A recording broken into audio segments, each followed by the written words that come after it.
नौशर फ़िरोज़ हुसैन इमाम बारगाह में मौला इमाम हुसैन अलैहिस्सलाम ऐं संदसि औलाद ऐं सहाबनि जी अज़ीम शहादत में मजलिस आज़ा मुनक़द कई वई, जंहिं खे ज़ाकिर अहल बैत मौलाना हुब अली चांडियो ख़िताब कंदे चयो त इमाम हुसैन अलैहिस्सलाम पंहिंजे ज़ातियुनि समेत करबला मौला में पूरी इंसानियत खे हक़ ऐं बातिल जी सुञाणप ॾिनी।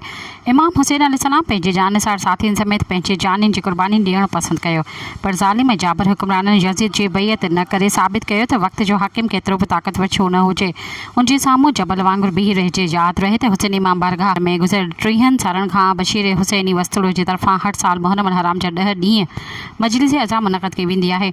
जीअं त अॼोके ॾींहं ते बशीर हुसैनी वस्तुलो ऐं ज़मीर हुसैन वस्तुलो जे अमल जी वफ़ा जो बि ॾींहुं आहे। इन सिलसिले में मरहूमा जी रूह खे इसाले सवाब पहुचाइण लाइ ख़ासि दुआ घुरी वई। मजलिस अज़ा जो सिलसिलो 10 मुहर्रम अल हराम ताईं जारी रहंदो। आख़िर में हस्बे दस्तूर अज़ादारनि में न्याज़ पिणु तक़सीम कयो वियो। सब्सक्राइब कयो अवामी न्यूज़ HD खे ऐं ताज़ा तरीन ख़बरुनि लाइ ॾिसंदा रहो अवामी न्यूज़ HD।